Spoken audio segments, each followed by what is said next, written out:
What is good, everybody? Welcome back to this part 3 of our Pokemon Scarlet Hardcore Nuzlocke that we're playing through blind. My name, as always, is Ruby T, and today we're going to be hoping for a little bit of an easier time following last episode's further deaths.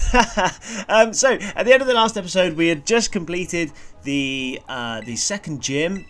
And we'd done the Titan and the Team Star base. We'd lost a few Pokemon, but we were sitting okay. We had a total of 7 Pokemon overall. And it was now time to take on the third gym. We'd finished the gym challenge and the stupid Where's Wally or Where's Waldo for you silly Americans. A little like weird thing you have to do. And it was time for us to crack on and take on the electric gym leader. Now, one of the big struggles we've been having with this series so far is that playing through blind, it's just been so hard to prep for many of these gym challenges. But anyway, we know this one is electric. We know that there's almost certainly going to be a Pokemon that's not electric, which has the Terra electric type. So I prepared as best I could. I decided, having run into like several electric Pokemon already that were quite physical, I'd lead with the evolution of Nacli, which is I can never remember the name, but it's kind of like a big block thing. Anyway, it actually worked out really well for us because the electric lady led with the Wattrel. So Wolfender was in pretty good spot here. Took a pretty soft spark, nailed a smackdown, which did just about the worst amount of damage possible. Because it meant our Shell Bell healed us up pretty nicely, but that it didn't quite take out the Wattrel, so that next turn, after we take another soft spark, we weren't going to be able to recover as much health as probably we would have liked to. But we were 1 Pokemon down with minimal damage taken, and yeah, you know, things were looking up, I would say. So we gained a little bit more experience. I didn't quite edge everyone brilliantly, and the electric lady, whose name I keep forgetting, Lono or Iono, I don't know how it's said, sends out Bellibolt. I have absolutely no idea what Bellibolt is, so I decided to go for a Mud Shot in case it's fast to slow it down, but if Wolfender's outspeeding it, then it's going to be pretty slow. It triggers this ability, Electromorphosis, which I have no idea what it does. Spoiler alert, it turns out it powers up the next move I think this thing is going to use. I still haven't looked it up because I really don't want to cheat. So anyway, I switch into Sasori the Deerling and take the Water Gun pretty safely.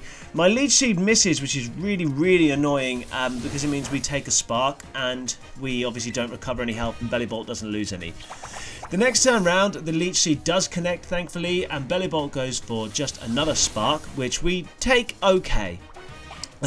This triggers our Oranberry, which I decided to give to the Deerling because I figured we'd less risk of getting paralysed by an electric move, because who would use an electric move into a grass Pokemon? But hey, here we go. Anywho, we use a Bullet Seed, and our gradual mixture of various seeds begins to wear away at this thing. However, forgetting that this Electromorphosis ability, well, I say forgetting, not knowing really what it does, assuming that it just increases the power of attacks, we do take a big chunk of damage from the next spark, and we also get paralysed, which is really annoying. But thankfully, we continue to seed our way through the Bellibolt, and we're 2 Pokemon down without losing 1 ourselves. So that's pretty good, and a lot of our Pokemon also level up on that turn, which is really nice. Next out is this Luxio, which intimidates our Sasori, and also I just feel at this stage it's time to switch with the Paralysis as well into Ruby G, the Cyclizar. Cyclizar is fast becoming one of the most reliable Pokemon in this team, and Breaking Swipe does well over half the HP of the Luxio, who has its attack low and hits back with a really soft bite. So again, things looking pretty good here. Ruby G goes for another Breaking Swipe. Luxio's down, which means there's only 1 Pokemon left for us to defeat. It turns out it's going to be this Miss Magius, which is a bit of a pain because I know that Miss Magius can get moves like Dazzling Gleam. However, I'm thinking it's going to have an electric move, maybe a status move, and then probably, right, it's got to have a ghost move. I take a long time to try and assess the situation here, and I make some pretty bad mistakes, I'm not going to lie. I keep thinking that Ruby G is just a dragon type, and so I'm kind of trying to like over-predict here, I think, and I decide that maybe it's best to go into Tandemaus, because as Ruby G is a dragon type, in my mind at the time I'm thinking dragon type, okay, so it's not going to go for an electric move here, it's going to go for a grass move, sorry, not a grass move, a ghost move, and obviously, being the stupid idiot that I am, I forget that Cyclizar is also a normal type, so there's no way it's going to go for a ghost move, meaning I actually have immunity to one of its stab moves, and its other Terra stab move is going to be not very effective. So really, I could have just stayed in with Cyclozar here, and it turns out that this is a pretty bad mistake, spoiler alert, because it means we switch into Tandemaus, and poor Mel the Tandemaus gets confused. So I switch into Houndoom, hoping that whatever electric attack this thing is going to use isn't going to do too much damage. It goes for a charge beam and it misses. And here comes mistake number 2. Thinking that this thing is Terra evolved and is now an electric type, I decide what a good idea it would be to go for a mud shot. But, yeah, this thing's got stupid levitate, and it then lands a confuse ray, which is super annoying. Anyway, thankfully Houndoom is obviously a fairly early evolution, so it has reasonably decent stats for its level. So I'm pretty confident we can take an attack from this thing, whatever it's going to be, even if it's a charge beam, and that we'll do some good damage back with Incinerate. Unfortunately, Incinerate does not do a great deal of damage, and because we don't have a special dark move yet, I didn't feel confident, and also we were confused. I didn't want to waste my Terra evolution thingy at this stage. But I figure if we can get one more Incinerate off here, we're going to be in a really good spot. Sidebar here, if we'd have not used Mudshot and we'd have gone for an Incinerate earlier on, we would have been in such a great spot here. But we hit ourselves in confusion, and we actually avoid this charge beam, which is super lucky, but now I do have to switch. Because otherwise a good chance we would die to certainly to a crit charge beam, and then we would have to switch anyway. So, and the plus confusion damage would have definitely killed us if we got hit by the charge beam. Whew, Tandemaus just about survives this this electric attack here, and I'm hoping beyond hope that we're faster here. Now I don't feel like we have a really great move to Terra, like a great Pokemon to Terra evolve. I'm gonna keep calling it that because I can never pronounce the other thing. Terrestrialize here, so I figure, well, maybe if we can Terrestrialize the mouse and we're faster with a physical attack with boosted power, there's a decent chance we can knock out this Mismagius here, and if we're going to have to sack the mouse, we might as well do a good bunch of damage to it first so we can just bring in something else and finish it off next turn. Unfortunately, we're slower, and it lands another charge beam, and to make matters worse, it gets another special attack boost, which means we are in big trouble now. Tandemaus is down. We only realistically have 1 or 2 Pokemon that are going to be faster than this thing at this stage, and because of my stupid earlier mistakes, we're also not in range where I'm pretty sure we're not in a range where any of my Pokemon can one-hit it. We're also in a position where I can't afford to not deal damage to this thing by switching in something else. I need to get damage onto it as quickly as I possibly can.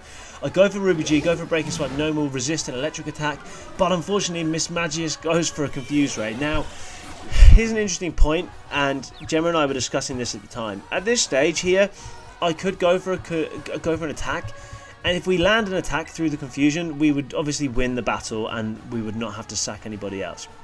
However, if we hit ourselves in confusion and the charge beam doesn't miss, then Ruby G would almost certainly go down with it at +2 attack. I didn't do any calcs, but because I'm kind of trying not to do calcs in this run, I figured the only guaranteed way to save the run was to switch out into Seth, hoping that it misses.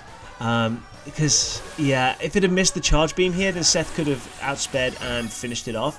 Unfortunately, it doesn't miss the charge beam, and Seth, the shiny Houndoom, is gone. But what it does mean is that Ruby G can come back in, and it can finish off here with a Breaking Swipe, and mean that we carry on the run even if we have lost a couple of partners in this fight as well. I did consider switching into some other Pokemon here, however I felt that the switch into Houndoom made the most sense because it allowed us to guarantee win this battle and also gave us the chance to keep all of our Pokemon alive. But unfortunately we did not keep Houndoom and Tandemaus are no more, which is pretty sad. So I filled them in the box, and it was time for us to crack on anyway, because we can't lose this run because we're sad. Anyway, we ran out into the sea, riding our weird bicycle dragon once again. I close my eyes, and it's time for us to get an encounter in the East Paldean Sea. Listening to Gemma, who tells me to stop, I look around, because she's telling me to kind of like change my thing so she can see which Pokemon are around, and then before you know it, we get attacked by this weird fish. Very weird fish, which actually turns out to be kind of cool. It's called Veluza, and it is a water and psychic type fish with some pretty like interesting stats. It has Mold Breaker, which is kind of fun, and we do manage to catch it. And it gets named Mini-Heed. So Mini-Heed, you're back in the running. Hopefully I won't kill you this time, or you'll at least survive the episode, but you'll have to wait and see. We then head out into the desert, which is the next open route, and we catch this Rufflet. Rufflet is kind of an annoying Pokemon to catch at this stage because it doesn't evolve for to level 40. However, it's got a really good nature and the ability Sheer Force, which means that once this thing can evolve into Braviary at level 40, it's going to be an absolute monster.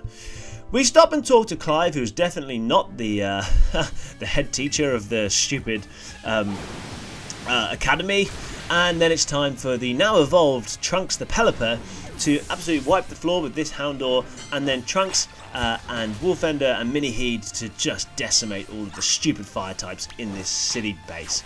This was literally like a completely pointless activity, and it's time for us to fight Mila, the fire type Team Star leader. She leads off with this Torkoal, and I lead off with Trunks the Pelipper. Unfortunately, Trunks does not have Drizzle. For God's sake, Trunks, why don't you have Drizzle? I mean, Jesus, sort yourself out, buddy. If you had Drizzle, this would have been the easiest battle in the whole wide world. But anyway, Trunks does not have Drizzle. Torkoal does have Drought. So I figure, knowing that this Torkoal is not going to be able to do a huge amount of damage to either to Trunks or to the Wolfender, I figured my best thing to do is get some damage down on it, make sure that I can take it out within one hit, and then stall as much as I can to get rid of the sunlight before the big car thing comes in, because what I didn't want to be was in a situation where we got rid of the Torkoal early, and then the car was in doing the burning torque attack with big fire damage. It turns out the car also has overheat, which would have been super bad. But anyway, we do some switching around to avoid the screeches that this thing keeps using, and the blazing torque attack that comes with it. It has a speed boost, which is pretty annoying, but after a few breaking swipes and similar attacks, we do manage to get this thing down, make sure we nullify its damage, and the Aqua Cutter takes it out, and we don't lose a Pokemon to a boss battle. So yeah, anyway.